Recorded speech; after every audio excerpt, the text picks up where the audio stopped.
ಸ್ಯಾಂಡಲ್ವುಡ್ನಲ್ಲಿ ಒಂದು ಸಿನಿಮಾ ಬರ್ತಾ ಇದೆ, ಅದು ರುಕ್ಮಿಣಿ ರಾಧಾಕೃಷ್ಣ ಅನ್ನೋ ಒಂದು ಸಿನಿಮಾ. ಈ ಸಿನಿಮಾದಲ್ಲಿ ನಮ್ಮ ಕನ್ನಡದ ಪ್ರೀತಿಯ ಪಾರು ಮೋಕ್ಷಿತಾ ಪೈ ಅವರು ಒಂದು ವಿಶೇಷ ಪಾತ್ರದಲ್ಲಿ ನಾಯಕಿಯಾಗಿ ಕಾಣಿಸ್ಕೊಳ್ತಾ ಇದ್ದಾರೆ. ಇವತ್ತು ಅವ್ರು ನಮ್ಮ ಜೊತೆ ಇದ್ದಾರೆ, ಬನ್ನಿ ಅವ್ರನ್ನ ಮಾತನಾಡಿಸ್ತಾ ಹೋಗೋಣ. ಮ್ಯಾಮ್, ಮೊದಲಿಗೆ ಕಿರುತೆರೆಯಿಂದ ಬಂದು ಬೆಳ್ಳಿ ತೆರೆಯಲ್ಲಿ ಈಗ ಮಿಂಚ್ತಾ ಇದ್ದೀರಾ. ಒಂದು ಸಿನಿಮಾ ಆಯಿತು, ಈಗ ಇನ್ನೊಂದು ಸಿನಿಮಾದಲ್ಲಿ ನಾಯಕಿ ನಟಿಯಾಗಿ ಕಾಣಿಸ್ಕೊಳ್ತಾ ಇದ್ದೀರಾ. ಏನು ಹೇಳ್ತೀರಾ ಅದ್ರ ಬಗ್ಗೆ? ತುಂಬ ಖುಷಿ ಇದೆ. ಅದರಲ್ಲೂ ಈ ಒಂದು ಪಾತ್ರ ತುಂಬಾ ಅಂದರೆ ಇಷ್ಟಪಟ್ಟು ಮಾಡಿರುವಂತಹ ಪಾತ್ರ. ಸೊ ಜನಕ್ಕೆ ಬೇಗ ಕನೆಕ್ಟ್ ಆಗುತ್ತೆ, ಜನನೂ ಇಷ್ಟಪಡ್ತಾರೆ ಅಂತ ಹೇಳಿ ನಂಬಿಕೆ ಇದೆ. ಆ್ಯಂಡ್ ತುಂಬ ಖುಷಿ ಇದೆ ಈ ಪಾತ್ರ. ಇವತ್ತೇನು ಹಾಡು ಬಿಡುಗಡೆ ಆಯಿತು ಅದ್ರಲ್ಲಿ ತುಂಬ ಚೆನ್ನಾಗಿ ಕಾಣಿಸ್ತಾ ಇದ್ದಾರೆ. ಯೂಶ್ವಲಿ ಸೌತ್ ಇಂಡಿಯನ್ಸ್ಗೆ ಆ ಥರದ್ದು ಒಂದು ಹಾಡಾಗಿರ್ಬಹುದು, ಆ ಲೊಕೇಶನ್ಸ್ ಆಗಿರಬಹುದು, ತುಂಬ ಚೆನ್ನಾಗಿ ಕನೆಕ್ಟ್ ಆಗುತ್ತೆ. ಸೌತ್ ಇಂಡಿಯಾ ಅಂತಲೇ ಹೇಳೋಕ್ಕಾಗಲ್ಲ, ಇಡೀ ಇಂಡಿಯಾದಲ್ಲೇ ಇಷ್ಟ ಆಗುತ್ತೆ. ನಾವು ತುಂಬ ಸಿನಿಮಾಗಳು ನೋಡಿದ್ದೀವಿ. ಸೊ ನೀವು ಆ ಒಂದು ಶೂಟಿಂಗ್ ಸ್ಪಾಟ್ ಬಗ್ಗೆ ಹೇಳಿದರೆ ನಿಮ್ಮ ಎಕ್ಸ್ಪೀರಿಯನ್ಸ್? ಅಂದರೆ ನನ್ನ ಪಾತ್ರ, ಅಂದರೆ ನನ್ನ ಕ್ಯಾರೆಕ್ಟರ್ನ ನಾವು ಶೂಟ್ ಮಾಡಿದ್ದೆಲ್ಲಿ ಅಂತಂದರೆ ನನ್ನ ಪೋರ್ಷನ್ಸ್, ನನ್ನ ಕ್ಯಾರೆಕ್ಟರ್ನ ನನ್ನ ಪೋರ್ಷನ್ಸ್ ಶೂಟ್ ಮಾಡಿದ್ದು ನಾವು ಕುಂಭಕೋಣಮಲ್ಲಿ. ಕುಂಭಕೋಣಂ ಅಂದ ತಕ್ಷಣವೇ ಗೊತ್ತಲ್ವ, ಅಂದರೆ ಅಯ್ಯರ್ ಫ್ಯಾಮಿಲಿ, ಆ ಮನೆಗಳು, ಆ ದೇವಸ್ಥಾನಗಳು, ಆ ಒಂದು ಕಲ್ಯಾಣಿ. ಸೊ ಇದೆಲ್ಲ ಏನಂತಂದರೆ ಅಲ್ಲಿನ ಒಂದು ಟ್ರೆಡಿಷನ್ಸ್ಗೆ ಬೇಗ ಕನೆಕ್ಟ್ ಆಗುತ್ತೆ. ಸೊ ನಾನು ಕೂಡ ಅದೆಲ್ಲ ನೋಡಿರಲಿಲ್ಲ, ಅಲ್ಲಿ ಹೋಗಿ ನೋಡಿದಾಗ ಆ್ಯಂಡ್ ಅದ್ರ ಜೊತೆ ಅದೊಂಥರ ಕನೆಕ್ಷನ್ಸ್ ಬಿಲ್ಡ್ ಆಯಿತು ನಮಗೆ. ನೀವೇ ಹೇಳಿದ್ರಿ 2 ಪಾತ್ರ ಹೇಳಿದರು, ನಾನು ಅದರಲ್ಲಿ ರಾಧನ್ ಪಾತ್ರನ ಸೆಲೆಕ್ಟ್ ಮಾಡಿಕೊಂಡೆ ಅಂತ ಹೇಳಿ. ಯಾಕೆ ನಿಮಗೆ ಆ ಥರ ಅನ್ನಿಸ್ತು ಅಂತ ಹೇಳಿದ್ರೆ ಲೈಕ್ ಏನು ಹೇಳ್ತೀರಾ? ನನಗೆ ರಾಧಾ ಪಾತ್ರ ತುಂಬ ಇಷ್ಟ ಆಯಿತು. ನೀವು ಸಿನಿಮಾ ನೋಡಿದಾಗ ಗೊತ್ತಾಗುತ್ತೆ ಯಾಕೆ ಅಂತ ಹೇಳಿ. ನೀವು ನೋಡಿರ್ಬೋದು, ಇವಾಗ ಒಂದು ಹಾಡಲ್ಲೇ ಗೊತ್ತಾಗಿರುತ್ತೆ ನಿಮಗೆ. ಸೊ ನನಗೆ ಆ ಪಾತ್ರ ನನ್ನ ಮನಸ್ಸಿಗೆ ಹತ್ತಿರ ಆಯಿತು. ಸೊ ಹಾಗಾಗಿ ನಾನು ಅದನ್ನು ಇಷ್ಟಪಟ್ಟೆ. ಆಮೇಲೆ ಇನ್ನೊಂದು ಹೇಳೋದಾದರೆ, ಈ ಒಂದು ಸಿನಿಮಾದಲ್ಲಿ ಹಾಡು ಕೂಡ ಕಲ್ಯಾಣ್ ಸರ್ ಬರೆದಿದ್ದಾರೆ. ಲೈಕ್ ಅದಕ್ಕೆ ತುಂಬ ಚೆನ್ನಾಗಿ ಆ ಸಾಹಿತ್ಯ ಬಂದಿದೆ. ನಿಮ್ಗೆ ಅದ್ರ ಬಗ್ಗೆ ಎಷ್ಟು ಖುಷಿ ಇದೆ? ಯಾಕಂದರೆ ಅವ್ರು ತುಂಬ ಈ ಹಿಂದೆ ಎಲ್ಲ ಸೂಪರ್ ಹಿಟ್ ಸಾಂಗ್ಸ್ಗಳನ್ನು ಕೊಟ್ಟಿದ್ದಾರೆ. ಸೊ ಅವ್ರ ಸಾಂಗ್ ನಿಮ್ಗೆ ಎಷ್ಟು ಖುಷಿ ಇದೆ? ಅವರ ಹಾಡುಗಳನ್ನ ಕೇಳ್ಕೊಂಡು ಬೆಳೆದವ್ರು ನಾವು. ಅವರು ಈಗ ನಮ್ಮ ಸಿನಿಮಾಗೆ ಹಾಡು ಬರೀತಾರೆ ಅಂತಂದರೆ ಅದಕ್ಕಿಂತ ಲೈಕ್ ಭಾಗ್ಯ ಇನ್ನೊಂದಿಲ್ಲ ಅಂತ ಹೇಳ್ಬೋದು. ಅದರಲ್ಲೂ ಆ ಸಾಂಗ್ ಅದ್ಭುತವಾಗಿ ಮೂಡಿಬಂದಿದೆ, ತುಂಬಾ ಖುಷಿ ಇದೆ.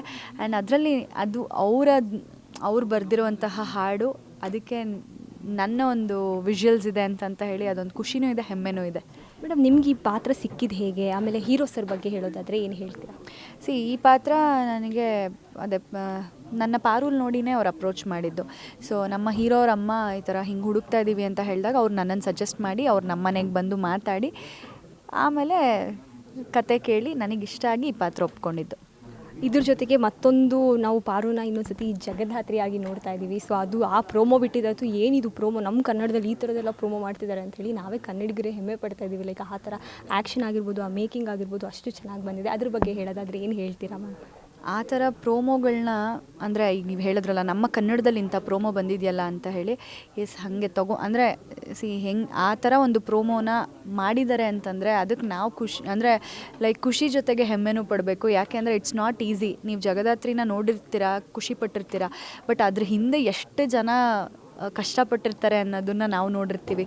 ಬಿಕಾಸ್ ನಿಮಗೆ ಸ್ಕ್ರೀನಿಗೆ ಕಾಣಿಸೋದು ನಾವು ಒಬ್ಬರೇ, ಬಟ್ ಅದ್ರ ತೆರೆ ಹಿಂದೆ ಸಿಕ್ಕಾಪಟ್ಟೆ ಕಾಣದ ಕೈಗಳಿರುತ್ತೆ, ಕೆಲಸ ಮಾಡಿರ್ತಾರೆ. ಅಂದರೆ ಅಂಥ ಅಂದರೆ ಇವಾಗ ನೀವು ಹೇಳಿದಾಗೆ ನಮ್ಮ ಕನ್ನಡದಲ್ಲಿ ಇಂಥ ಒಂದು ಪ್ರಾಜೆಕ್ಟ ಅಂತ, ಈ ಥರ ಒಂದು ಪ್ರಾಜೆಕ್ಟಲ್ಲಿ ನಾನು ಭಾಗಿಯಾಗಿದ್ದೀನಿ, ಅದರಲ್ಲೂ ಟೈಟಲ್ ರೋಲ್ನ ಪ್ಲೇ ಮಾಡ್ತಿದ್ದೀನಿ ಅನ್ನೋದಕ್ಕೆ ತುಂಬ ಖುಷಿ ಇದೆ. And I feel that I am blessed, grateful. ಅದರಲ್ಲೂ ಕೂಡ ಹುಡುಗಿಯರು ಆ್ಯಕ್ಷನ್ ಮಾಡ್ತಾರೆ ಅಂದಾಗ ಫುಲ್ ಖುಷಿ ಆಗುತ್ತೆ. ನಮ್ಮಂಥ ಹುಡುಗಿಯರಿಗಾಗಿರ್ಬೋದು, ಎಲ್ಲರಿಗೂ ಆಗಿರ್ಬೋದು, ಏನು ಸಖತ್ತಾಗಿ ಮಾಡಿದ್ದಾರೆ ಅಂತೇಳಿ ಹುಡುಗರು ಮಾಡೋದಕ್ಕಿಂತ ಹೆಚ್ಚಾಗಿ. ಸೊ ಅದಕ್ಕೆ ನಿಮ್ಮ ಪ್ರಿಪ್ರೇಷನ್ ಹೇಗಿತ್ತು? ಯಾವ ಥರ ಪ್ರಿಪ್ರೇಷನ್ ಅಂತಂದರೆ ಅದಕ್ಕೆ ಅಂತಲೇ ಕ್ಲಾಸಿಗೆ ಕಳಿಸಿದ್ರು ನನ್ನನ್ನು. ಸೊ ಕ್ಲಾಸಸ್ಗೆಲ್ಲ ಹೋಗಿ ಆಮೇಲೆ ನಾವು ಪ್ರೋಮೋ ಮಾಡಿದ್ದು ಅದು. ಸೊ ಹಾಗಾಗಿ ಅದಷ್ಟು ಈಸಿ ಅಂತೂ ಇರಲಿಲ್ಲ. ನೋಡೋದಕ್ಕೂ ಪ್ರೋಮೋಲಿ ನಿಮ್ಗೆ ಹೆಂಗೆ ಅಂದರೆ ಅದೊಂಥರ ನೀವು ಹೇಳ್ದಾಗೆ ವಾವ್ ಅನ್ನಿಸ್ತು ಅಂತಿರೋ, ಅದು ಕಲಿಯೋದು ಕೂಡ ಅಷ್ಟೇ ಕಷ್ಟ ಇತ್ತು. ಸೊ ನನಗನ್ಸಿದ್ದೇನು ಅಂತಂದರೆ, ನಿಮಗೆ ಅಂದರೆ ನನ್ನ ಆಡಿಯನ್ಸ್ಗೆ ನಾನೆಲ್ಲೂ ಡಿಸಪಾಯಿಂಟ್ ಮಾಡಬಾರ್ದು ಅನ್ನೋದು ತಲೆಯಲ್ಲಿತ್ತು. ಸೊ ಹಾಗಾಗಿ I wanted to give my best. ಅದನ್ನು ಕೊಡೋಕ್ಕೆ ನಾನು ಟ್ರೈ ಮಾಡಿದ್ದೀನಿ. ಆ್ಯಂಡ್ ಅದು ಜನಕ್ಕೂ ಇಷ್ಟ ಆಗಿದೆ.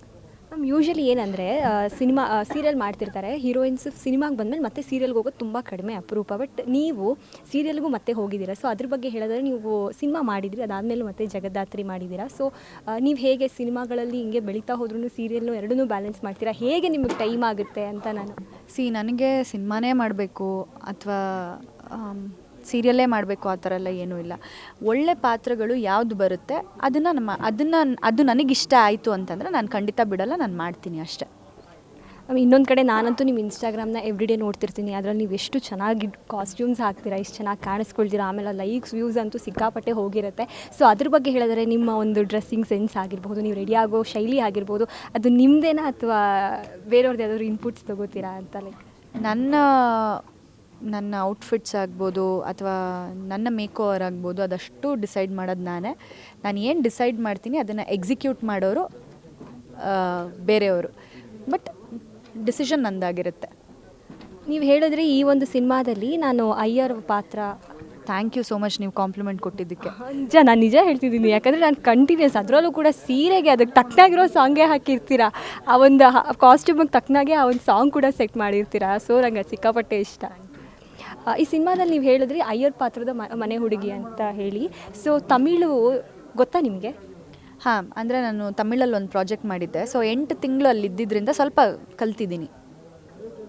ಕನ್ನಡ ಹೊಂದಿನ ಭಾಷೆ ಅಂದರೆ ನಿಮಗೆ ಡ್ರೀಮ್ ಇದೆಯಾ, ಲೈಕ್ ನಾನು ಬೇರೆ ಭಾಷೆ ಸಿನಿಮಾಗಳಲ್ಲೂ ಮಾಡಬೇಕು ಅಂತ ಹೇಳಿ ಬಂದರೆ ಮಾಡ್ತೀರಾ, ಅಥವಾ ಇಲ್ಲ ನಾನು ಕನ್ನಡಕ್ಕೆ ಸಾಕು ಅಂತನಾ, ಹೇಗೆ ಮ್ಯಾಮ್ ನಿಮ್ಮದೊಂದು? ನಾನು ಆ ಥರ ಏನೂ ಅಂದ್ಕೊಂಡಿಲ್ಲ, ಏನೂ ಅಂದ್ಕೊಂಡಿಲ್ಲ. ಒಳ್ಳೆ ಕತೆಗಳು ಬಂದರೆ ನಾನು ಮಾಡ್ತೀನಿ. ಆ ಥರ ಅದು ಇದು ಅಂತ ಅಂದ್ಕೊಂಡಿಲ್ಲ. ಬಟ್ ಮೊದಲ ಆದ್ಯತೆ ನಮ್ಮ ಕನ್ನಡಕ್ಕೆ. ಬಿಗ್ ಬಾಸ್ ಬಂದಮೇಲೆ ನೀವು ತುಂಬ ಬ್ಯುಸಿಯಾಗಿ ಕಾಣಿಸ್ತಿದ್ದೀರಾ. ಸೊ ಬಿಗ್ ಬಾಸ್ ನಿಮ್ಮ ಲೈಫಲ್ಲಿ ಬದಲಾವಣೆಗಳು ತಂದಿದೆಯಾ ಆ ಥರ ಹೇಳೋದಾದ್ರೆ?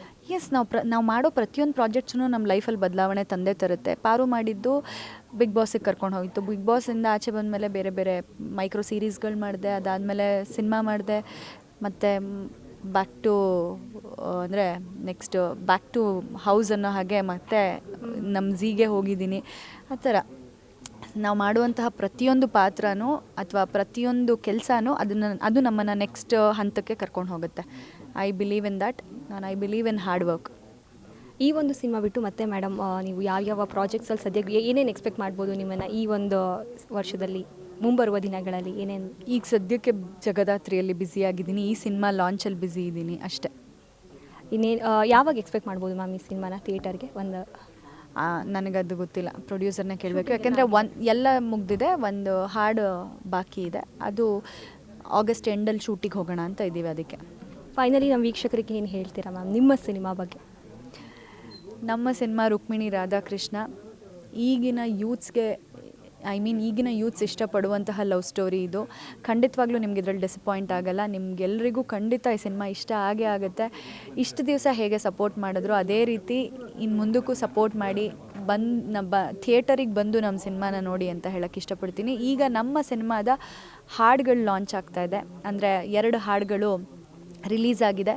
ಸೊ ಈ ಹಾಡನ್ನ ನೋಡಿ ಇದನ್ನು ನೋಡಿ ನಿಮ್ಗೆ ಇಷ್ಟ ಆಗಿತ್ತು ಅಂತಂದರೆ ಪ್ಲೀಸ್ ಬೇರೆಯವರಿಗೂ ತಿಳಿಸಿ ಅಂತ ಹೇಳೋಕ್ಕೆ ಇಷ್ಟಪಡ್ತೀನಿ.